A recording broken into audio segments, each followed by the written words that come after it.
Welcome, Your Excellencies. We may take our seats. Your Excellencies, after the bilateral meetings, you will now witness the signing of a tripartite agreement in relation to importation and transit of refined petroleum products through Kenya to Uganda by Uganda National Oil Company Limited. I'll now usher in the relevant ministers to continue with the signing. The tripartite agreement is between the government of the Republic of Kenya through the Ministry of Energy and Petroleum and the government of the Republic of Uganda through the Ministry of Energy and Mineral Development and the Uganda National Oil Company Limited. Those signing are Dr. Okasai Opolot, Minister of State for Energy, Uganda, Mr. Mohamed Liban, PS, Principal Secretary, Petroleum Kenya, and we'll also have Ms. Proskovia Nabanja, CEO, Uganda National Oil Limited, also sign.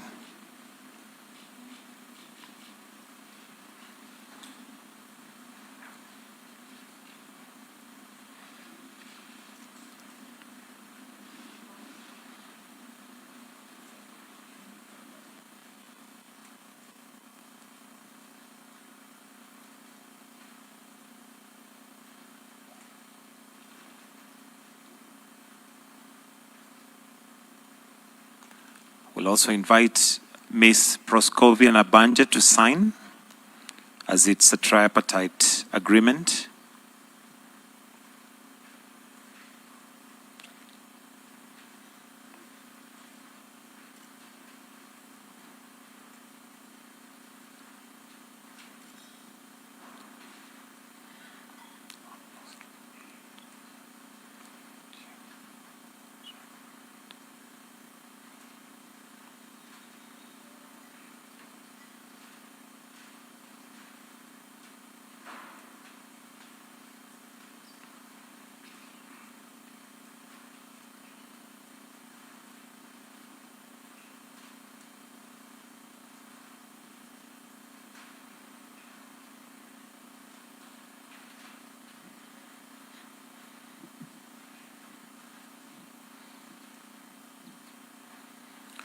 After the signing, I'll request that the three stand with the agreements for a photo opportunity before you proceed to your seats.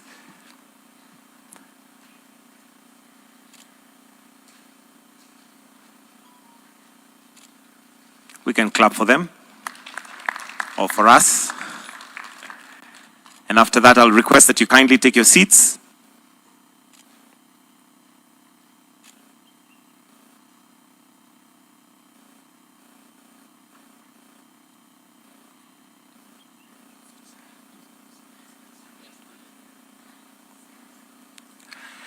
Your Excellencies, at this point, with utmost respect, let me invite you to now proceed with the press communique. Welcome, Your Excellencies.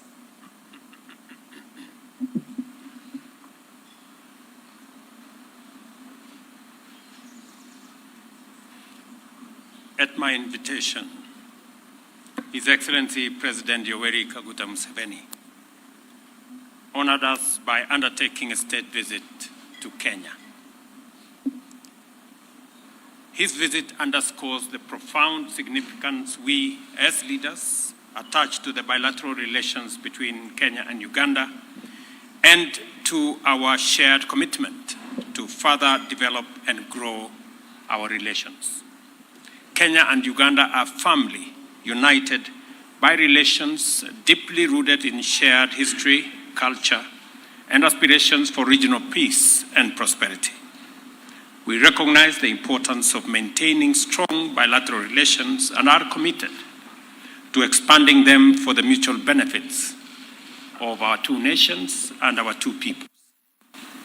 I join His Excellency President Museveni in appreciating the significant outcome of the second session of the Joint Ministerial Committee held from May 12th to May 14, 2024 in Kampala, Uganda, which culminated in the signing of 7 instruments of cooperation between our two countries. Consequently, We now have a memorandum of understanding to anchor cooperation between our foreign services institutions, which ensure knowledge exchange and harmonization of structures and content of diplomatic training.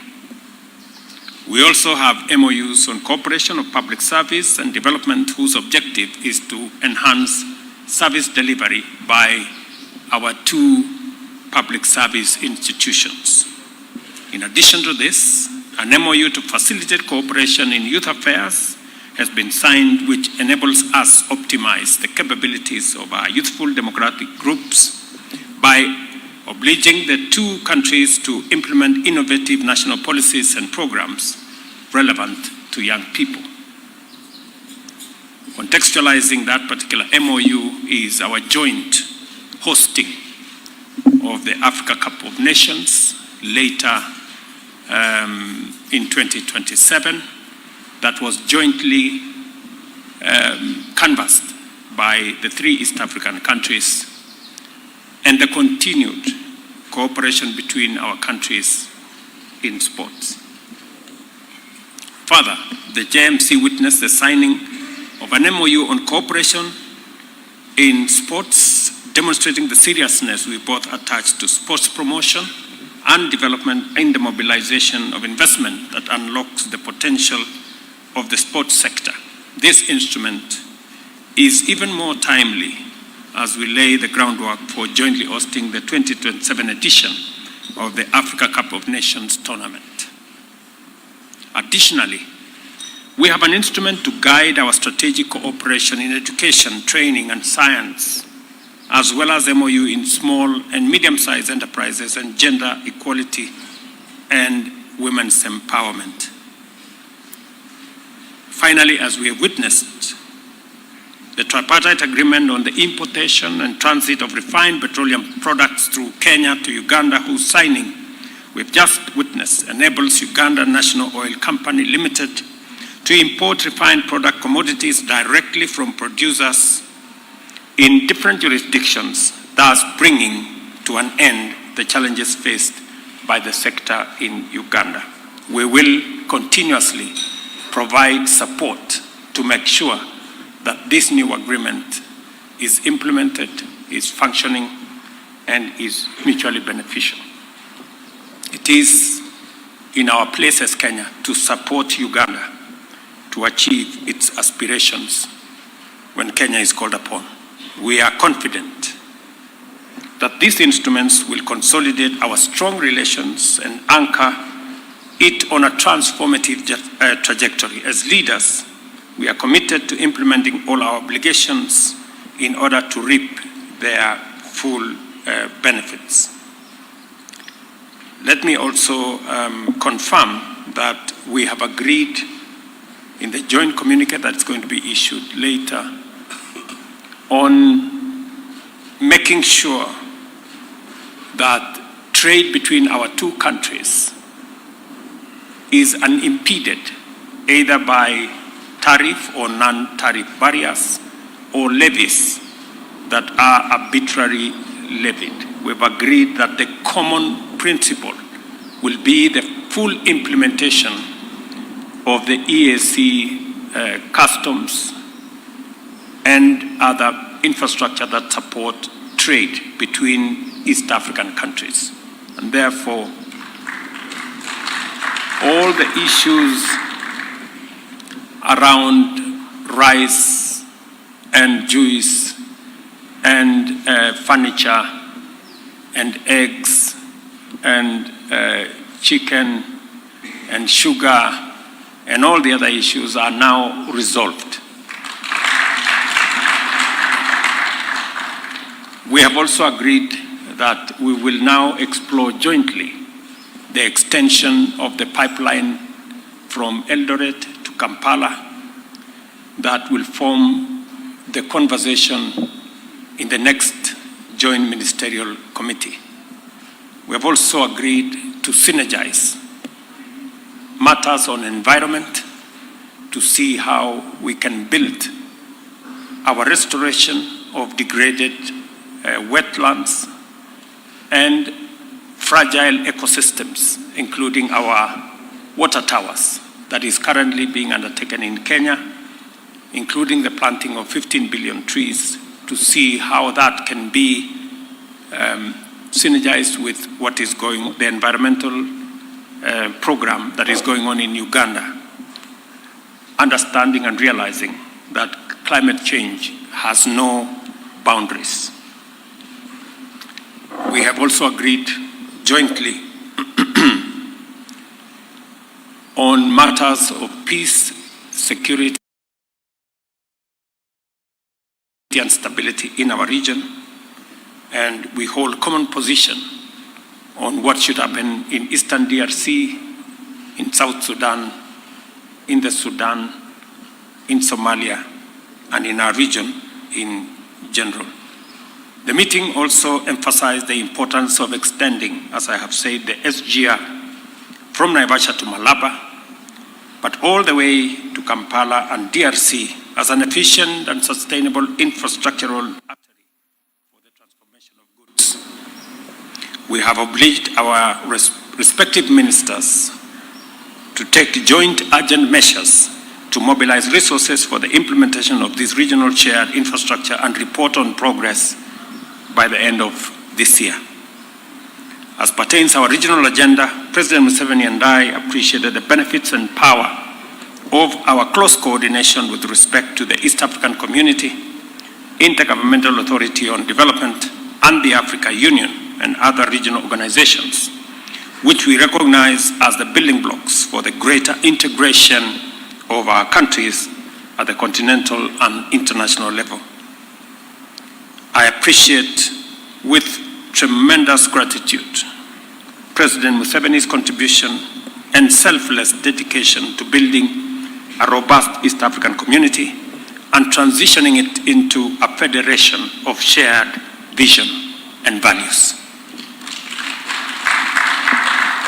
I have also expressed to His Excellency the people and the government of Uganda the appreciation of Kenyans from all walks of life for Uganda's endorsement of the Kenyan candidate for the position of Africa Union Commission chairperson, and assured him of our full confidence that our candidate will deliver effective leadership at the Commission. We also shared our concern about the threat of terrorism and insecurity in our region and affirmed our commitment to strengthening regional peace and security approaches and programs. Kenya will continue to consult and work closely with Uganda in addressing security challenges in our sub-region, including in the Sudan, South Sudan, Somalia, DRC, and elsewhere. During my meeting with President Museveni, we expressed concern on the drawdown of ATMIS in Somalia, and we urged that the timelines for the drawdown align with the security conditions on the ground in Somalia, not just the calendar that has been laid out. Before I conclude, let me reiterate that President Museveni's visit underscores the enduring bonds of friendship and partnership for peace and development between Kenya and Uganda. As we continue on this journey of cooperation and solidarity, we have used today's visit to reaffirm our commitment to do even more together for the greater good of our nation, our region, and our continent. We have also agreed on the border issues that have been of concern to border communities, and shortly we will be visiting those regions with a view to bringing the communities together. I take this opportunity to assure Your Excellency of my personal support and commitment of the Republic of Kenya to work with you and the government of Uganda in furthering our bilateral agenda and mutual interest of our people. Finally, I wish you, Your Excellency, and the great people of Uganda our best wishes for prosperity in Uganda and in our region. Asante sana, mzee, karibu.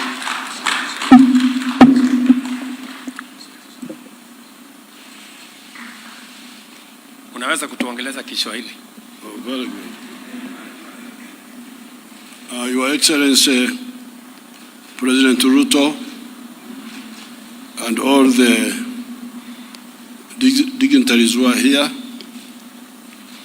as you heard, His Excellency summarized what we have agreed, the agreements, the protocols. I don't want to repeat those. The only issue is for me to point out that all that is guided by the historical missions which the Africans have finally crystallized. More than 60 years ago, when we got independence, we did not harmonize properly on the historical mission beyond liberation. There was talk that time of uhuru na umoja, but it was not deeply disassembled. What did uhuru na umoja mean? That's why, therefore, we have lost 6 decades. And as you can see in Africa, we have got so many problems. The collapse of state authority in so many countries. This is not accidental. This is really, this was inevitable and it was predictable. But now, I can see that people are beginning to, a cluster of actors, including His Excellency, President Ruto, and other actors are beginning to see the way forward. And really the historical missions, according to we who have been in this for long, after many years, as a student movement, as a liberation movement, we detected those three historical missions. Historical mission number 1 is prosperity. How do you create prosperity for people? When we started this, we discovered that you could not create prosperity through aid, that somebody else is aiding you, and you think you will create prosperity. And we discovered that you could not create prosperity by abstaining from the modern economy. Because part of the problem in countries like Uganda, which are endowed with a lot of natural resources, is that many people were outside the money economy. I was telling His Excellency that even as recently as 2013, 68% of the Ugandans were outside the money economy, in what they call subsistence economy. Just growing food, eating and drinking alcohol, no earning money. And the danger is that the richer the countries are in natural resources, like for instance, Congo, DRC, the richer it is in natural resources, the bigger the danger that one is of people just staying in the forest, eating honey and monkeys and so on, and they are not bothered. So, in our analysis, we said no, we must create prosperity in the modern way by everybody joining the money economy. And when you join the money economy, you produce a good or a service which you sell. And if you sell it persistently, you will get prosperity. Now, if that is the case, then it raised another question. Who buys what you produce? Do you have got enough buyers? This is how the question of the soko comes in. Nani atanunua bidhaa zako kwa wingi na kwa muda mrefu na kwa hakika? So that's why, therefore, the Africans, you can go and check, the Africans having slept from 1958, 1955, 1957, when Ghana got independence, 1980, when they met in the Lagos, what they call Lagos Plan of Action, they identified this. They said Africa needs to organize the market of Africa to integrate it. The fragmented market of Africa will not help us. That's how they evolved. In 1980, you can see almost more than 20 years since independence. This was the first time they started talking about the economic integration as a stimulus for creating prosperity. So therefore, when His Excellency invites me here and we meet here, and all these agreements we have agreed, they are consolidating that point of ensuring the prosperity of our people by assuring them of a reliable, big market.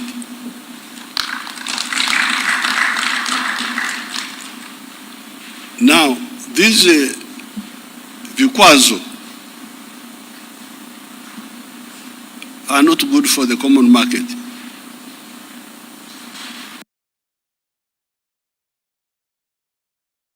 Like somebody was telling me to stop the rice from Tanzania. Why?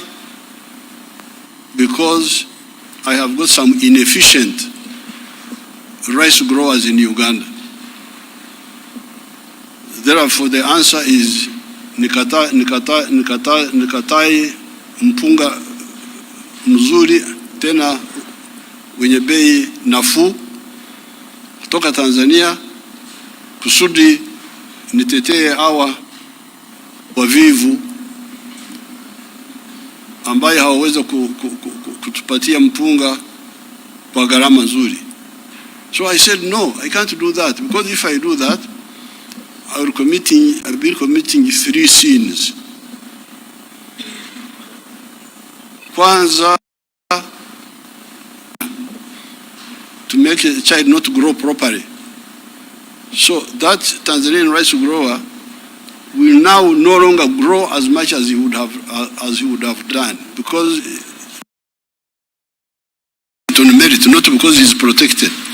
Because he's cheaper. He gets a market in Tanzania. On merit. He adds the one of Uganda. He adds the one of Kenya. He has got enough market to help him grow and grow and grow and grow and grow and grow. So if I block him, that opportunity, I have killed it. But secondly, I am punishing the Ugandans to be forced to buy expensive rice on behalf of the inefficient Ugandan rice growers. But thirdly, I am also Okulemaza. If you understood our Bantu dialects there, Okulemaza is to cripple, to render disabled somebody, my own rice growers, because if I protect them, they will not struggle to become efficient. They will just rely on my protection and continue being inefficient. So na wao nitawaua kwa kuwabembeleza na kuwapa soko ya bandia, to give them market when in fact they don't deserve to be in the market. So when a child is growing up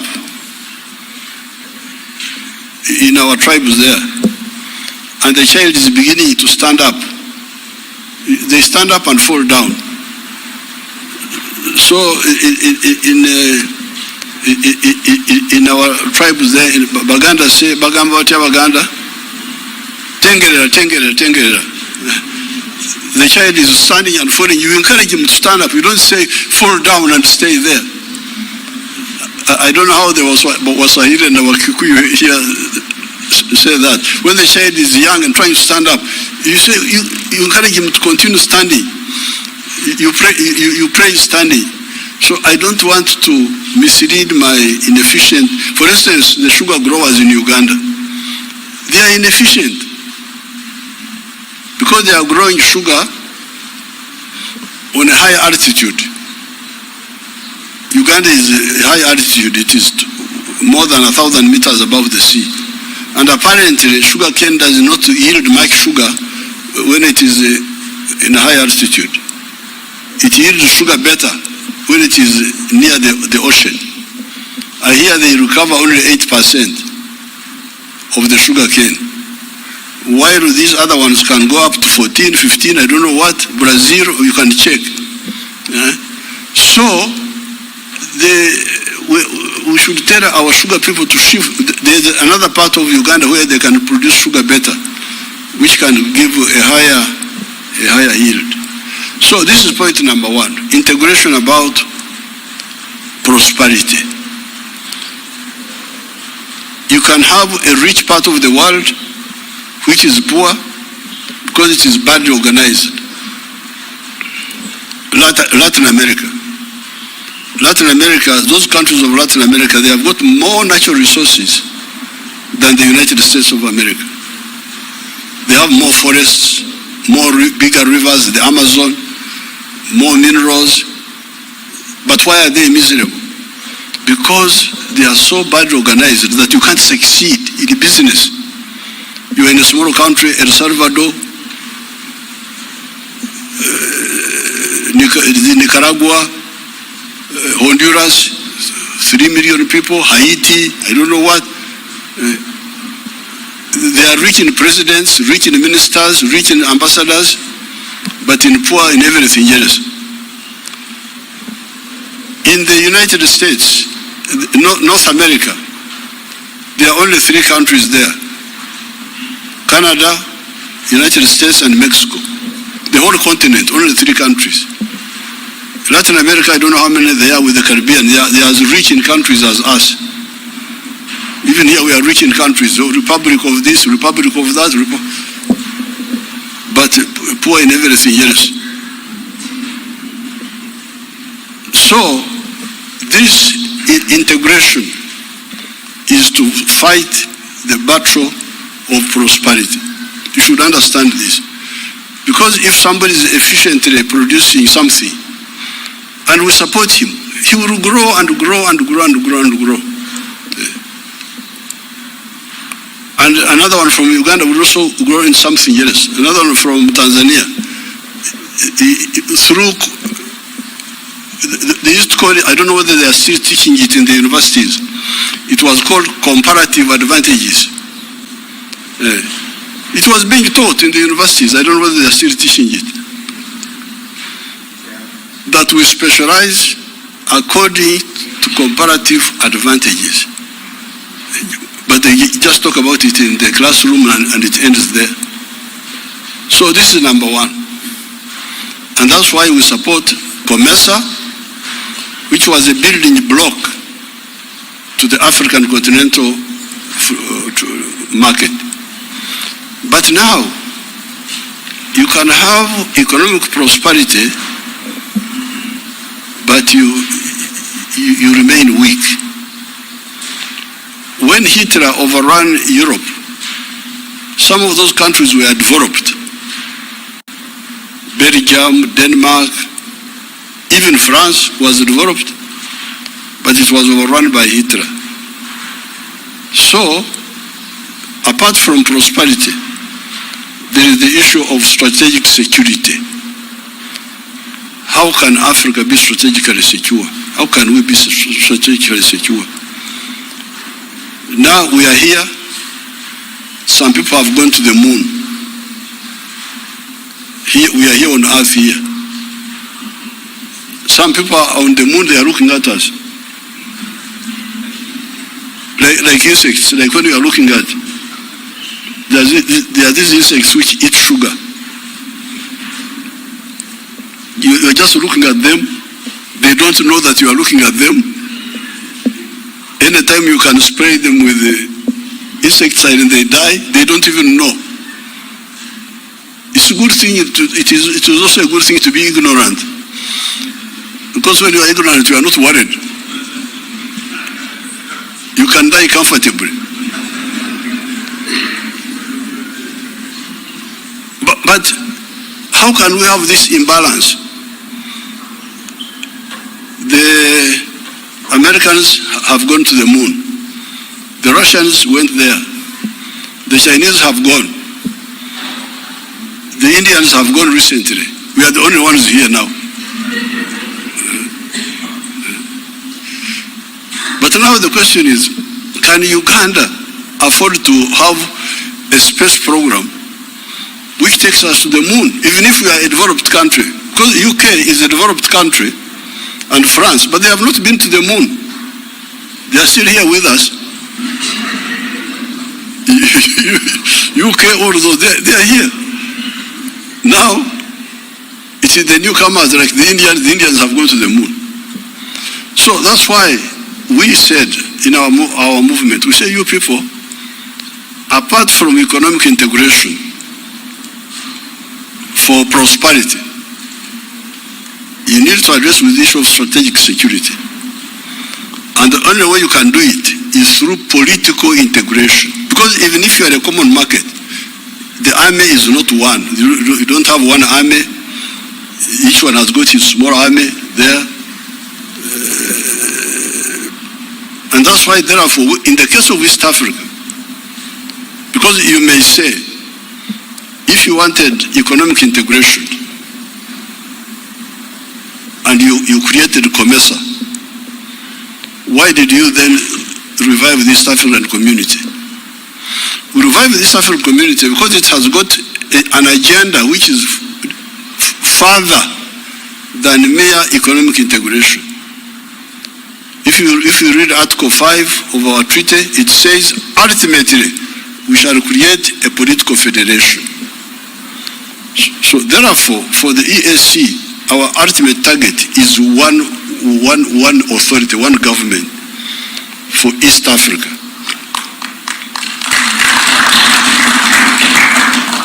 And the logic for it is that while you may handle economic prosperity with just mere economic integration, which is also not easy, because when you are different countries, you can see how long it takes. It would be, even for economic integration, it would be better if we were one country. But at least you can try. But with strategic security, you cannot handle it by merely being in an economic community. The only way you can do it is through political integration. Now, this is where so this is the second mission, political integration, historical mission, on top of the one of prosperity. Then, and in order to support the number two, there's the question of undugu. These people we want to create prosperity for. These people want to create strategic security for. Who are they? Ni wale watu wamoja. Waganda, Wasamia, wa Uganda na wa Kenya, Wateso, Waluya, unakwenda mbale wanawaita Bagisu, unakuja Cheptais wanawaita Wapuksu, then you go to the Sabi. Mzee Mo used to like to go to Sabi very much because he knew why he was going there. Because the Sabi, wanasema Takwenya, Suba Takwenya, they are the Kalenjin of Uganda, the Karamojong, and the Turkanas who are stealing cows. It's part of the Undugu steal from one another, but they speak the same language. All these Africans, the Ruos, these Ruos of Kisumu, they come from South Sudan, through northern Uganda. Jaramogi, if you go to Amur district, you will find the Ramogi clan there, the one of His Excellency Raila Odinga. They are there. Then my group, when I go to Kisii, I find children there, they call Kwambuka. Kwambuka, what is Kwambuka here? Kwambuka is exactly what it means in my language. The other day I saw a boy who came with Her Excellency, the Chargé d'Affaires, from Giriama, imagine Giriama, near the ocean.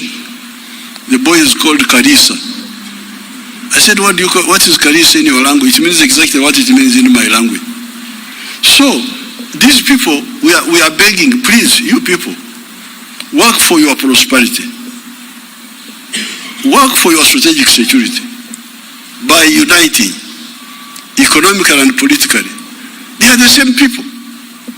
So how can you fail to use this infrastructure created by God for you, free of charge, and you don't use it for the benefit of these people? And moreover, they even have one dialect which is not contested, because the other dialects, Giriama, Kisii, Nandi, Runyankore, Ruganda, those you may have some issue. But we have got a dialect which is not contested. This is Swahili. So we are not like the European Union who don't have a language. When they meet in Brussels, they can't talk. Somebody is talking German, another one is talking, then they, through earphones, by the time you have finished, you are almost deaf. But here, Swahili is not contested. It can be used in the whole of East Africa, the whole of Eastern Congo, the whole of Northern Mozambique, the whole of Northern Zambia. It is really a gold coin which we have in our hands. So therefore, I'm very happy to be here, to be welcomed by His Excellency President William Ruto, to exactly implement what we missed in 1963. Our leaders would have achieved it by that time, but some of them were diverted, and that's how we got all these hold-ups. If we had formed the East African Federation in 1963, many of the problems would have been avoided. There would have been no Idi Amin in Uganda. There would have been no problem of Rwanda, Burundi, this genocide. Because East Africa would be a center of gravity. You can have smaller countries in the world, like they are there. Small countries like Denmark, these other smaller ones, Belgium. They are there, but they have got a head boy who is guaranteeing them. This is the United States. When they are in danger, the head boy comes. So what's happening here? Now, who is the head boy in Africa here? We are all smaller people. That's what really we are trying to deal with. So I'm very happy about all these projects will now move us closer to the three historical missions: prosperity through wealth creation and market access, strategic security, and utilizing maximally the Undugu. So I have nothing to add about the details. It is as His Excellency told you. My only job is to put in the historical context why all this, and why now and not before. Before, opportunity was wasted. Now we should not waste this opportunity now. Nobody will be left behind. I always hear, nobody should be left behind. when everybody is being left behind. This is the only way not to leave anybody behind. And to remove the irrationality. You look at Africa. Africa really is amazing. And Latin America. Because Africa is one house, one building. Now, the sitting room is another country. The bedroom is another country. The other one is another country. Now, to go from the bedroom to the outside, you must go through another country. You must go get a visa. You must get. What's this now? Uganda is part of Kenya and part of Tanzania and part of DRC, but we are in the bedroom there. You fellows here, you are in the sitting room. Now to go out, we must knock. Please, can I go? Can I come to the sitting room? It is so irrational, so irrational. So I thank His Excellency for inviting me. Please don't allow me to talk, because if you give me audience, you do so at your own risk. I can talk for ages. Thank you very much.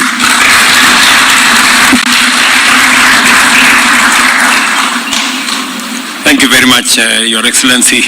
And as I said, we always are amazed and thrilled by your wealth of knowledge on many aspects. I agree with you. What we are trying to forge now, we missed it by a whisker, if I may say that, in 1963. If the East African community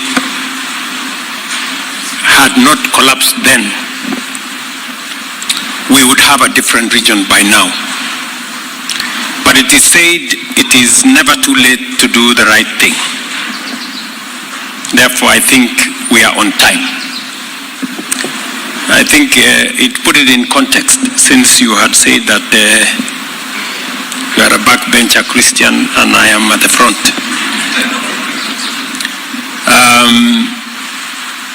It is the case. I'm reminded that the children of Israel took 40 years for a journey that would have taken them maybe a year or two.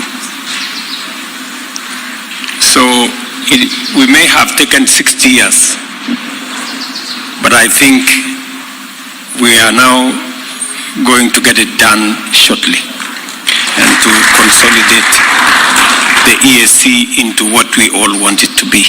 So thank you very much. And thank you very much, everybody, for participating. Asante sana mzee. That brings us to the close of this session.